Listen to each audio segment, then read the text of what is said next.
अजीत डोभाल एक ऐसा इंसान जिसके नाम मात्र से पाकिस्तान के बड़े बड़े स्ट्रैटेजी मेकर्स की पैंट गीली हो जाती है। 7 साल पाकिस्तान में भिखारी बनकर खुफिया जानकारी निकाली, वहीं पंजाब में एक रिक्शा चालक बनकर दुश्मनों को धूल चटाया।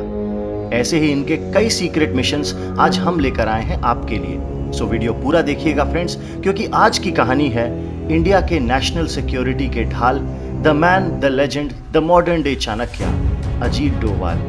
Let's uncover the secret missions of our very own Indian James Bond. Hello friends, मैं हूं Kunal. Welcome to Stories Uncovered. Currently serving as the National Security Advisor to the Prime Minister of India, Ajit Doval आज हमारे देश में प्रधानमंत्री के बाद सबसे शक्तिशाली व्यक्ति माने जाते हैं। एक आईपीएस ऑफिसर के तौर पर अपना करियर शुरू करने वाले डोभाल चाहते तो सरकारी नौकरी के साथ ठाठ में जिंदगी बिता सकते थे, मगर इन्होंने चुना एक जासूस की लाइफ। इनकी सोच तो बस वही थी, ऐ देश तुझे नमन है मेरा, जियो तो जुबां पर नाम हो तेरा, मरू तो तिरंगा कफन हो मेरा। सो फ्रेंड्स, चलिए आज बताते हैं इस चाणक्य के सीक्रेट मिशंस और देखते हैं कैसे बुद्धि बल पर भारी पड़ती है। हम ऐसे ही इंफॉर्मेटिव नेशनल और इंटरनेशनल कंटेंट आपके लिए लाते रहते हैं।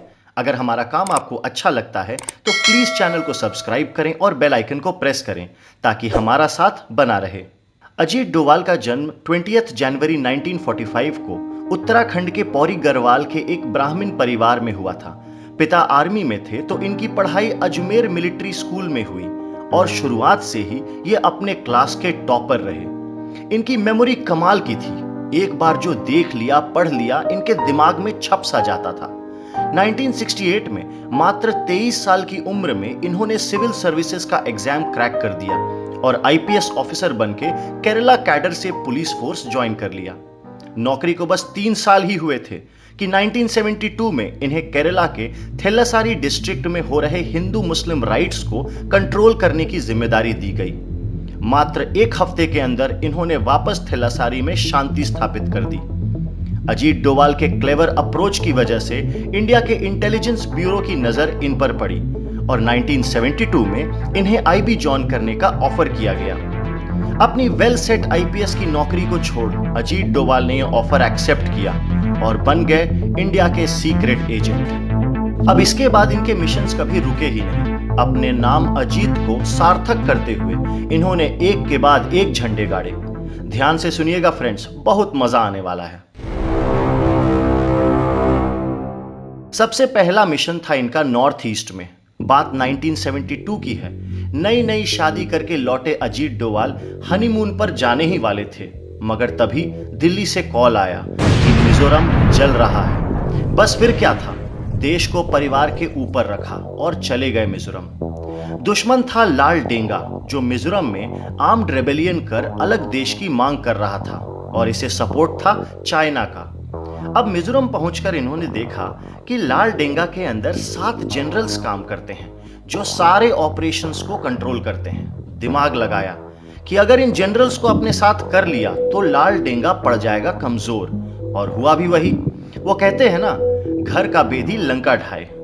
7 में से 6 जनरल्स को अपने साथ करके मजबूर कर दिया लाल डेंगा को हथियार डालने पर। कदकाठी में छोटे से हैं, मगर दिमाग पाया है चाचा चौधरी का। मिजोरम में जीत के तुरंत बाद इनको भेजा गया सिक्किम। उस समय तक सिक्किम कुछ कुछ कश्मीर जैसा ही था, पूरी तरह से इंडिया से जुड़ा नहीं था। बस फॉरेन पॉलिसी, कम्युनिकेशन और सिक्योरिटी भारत के हाथ में थे। सिक्किम के उस समय के राजा पलडेन चोग्याल ने एक अमेरिकन लड़की से शादी कर रखी थी।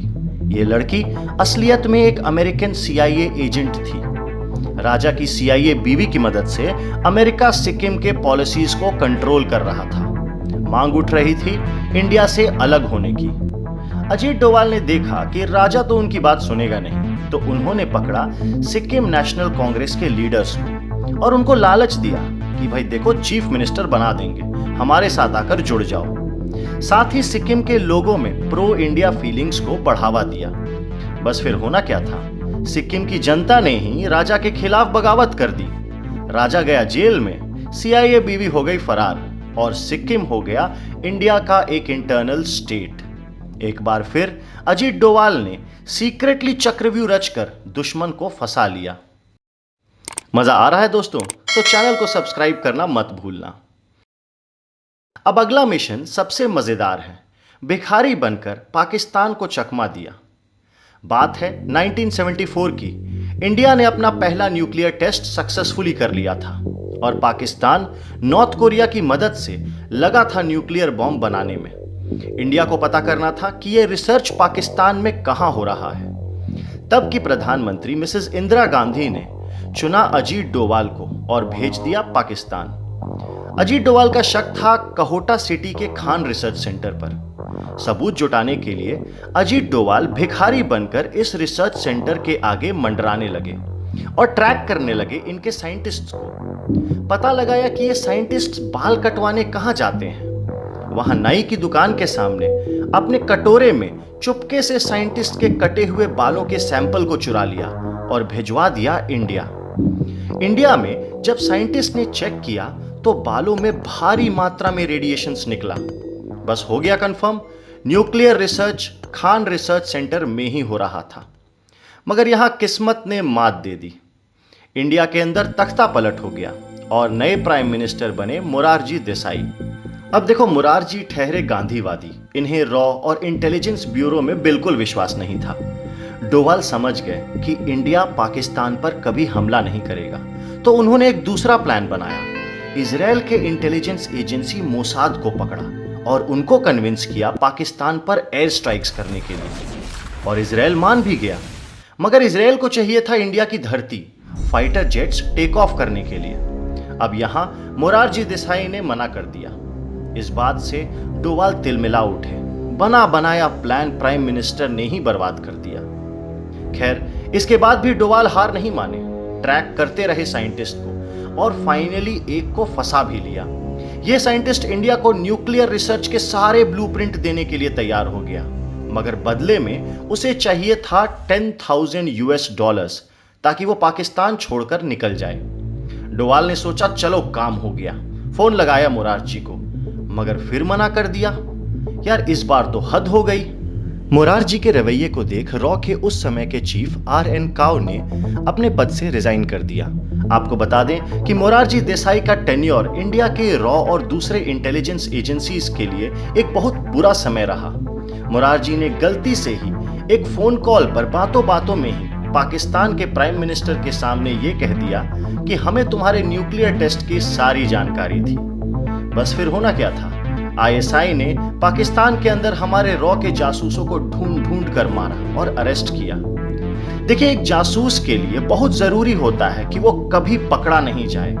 अजीत डोवाल ने देखा कि हमारे खुद के प्राइम मिनिस्टर ने भांडा फोड़ दिया है और अब कुछ नहीं हो सकता। समझदारी दिखाई और अपने बचे हुए साथियों के साथ पाकिस्तान से निकल आए। मगर इतना नुकसान तो कर ही दिया था कि पाकिस्तान का न्यूक्लियर रिसर्च 10 से 15 साल पीछे हो गया। अगले मिशन में डोवाल बने एक रिक्शा चालक। बात थी गोल्डन टेंपल की, ऑपरेशन ब्लू स्टार। भिंद्रनवाले और उसके खालिस्तानी गोल्डन टेंपल में घुसे हुए थे और आर्मी को ऑर्डर्स दिए गए थे अटैक करने के। मगर बिना खालिस्तानियों की ताकत जाने कैसे अटैक किया जाए। ऐसी स्थिति में अजीत डोवाल एक रिक्शा खींचते खींचते खालिस्तानियों के बीच घुस गए और उनको यकीन दिलाया कि वो एक पाकिस्तानी ISI एजेंट हैं और उनकी मदद करने के लिए आए हैं। इसके बाद 3 दिन गोल्डन टेंपल के अंदर बिताया और अंदर की सारी जानकारी इकट्ठा की। फिर बाहर आकर कमांडोज को ट्रेन किया। इनकी इंफॉर्मेशन की वजह से इस ऑपरेशन में हमारा एक भी कमांडो नहीं मारा गया। खालिस्तानियों का अंत हुआ और अजीत डोवाल फिर से अजय होकर निकले। जरूरत के हिसाब से ये हुलिया बदलते हैं, अपनी पहचान बदलते हैं और हर बार दुश्मन को मात दे देते हैं। ऐसे हैं अजीत डोवाल। अब साल आ गया था 1990 और कश्मीर में मिलिटेंसी अपने चरम सीमा पर पहुंच गई थी। वजह था एक लोकल लीडर कुक्का पारे, जिसे फंडिंग हो रही थी पाकिस्तान से। ऐसे में अजीत डोवाल चोरी छुपे पहुंचे कश्मीर। कुक्का पारे से मिले और सबसे पहले उनसे एक पक्की दोस्ती की। फिर बातों बातों में ही उसे पाकिस्तान का साथ छुड़वाकर इंडिया के साथ जोड़ लिया। इसके बाद कश्मीर में इलेक्शंस करवाए और लेजिस्लेशन स्थापित की। मतलब जादू देखिए इनके जुबान की। दुश्मन को भी दोस्त बना लेते हैं। देखिए, अजीत डोवाल की जीवन काल को उठाकर देखा जाए तो एक भी साल नहीं है जब इन्होंने कोई मिशन पूरा नहीं किया हो। इनका पूरा जीवन देश के लिए समर्पित रहा है। 1999 में इंडियन एयरलाइन के फ्लाइट IC-814 को आतंकवादियों ने हाईजैक कर लिया और डिमांड किया था $200 मिलियन और 35 आतंकवादियों की रिहाई। उस समय के हमारे प्रधानमंत्री श्री अटल बिहारी वाजपेयी की बस एक ही प्रायोरिटी थी, हमारे लोगों की सुरक्षा। ऐसे स्थिति में भी डोवाल ने अपने कम्युनिकेशन स्किल्स से सारे इंडियंस को छुड़वाया और बदले में 35 के जगह सिर्फ 3 आतंकवादी छोड़े। साथ ही इंडिया ने एक पैसा भी नहीं दिया।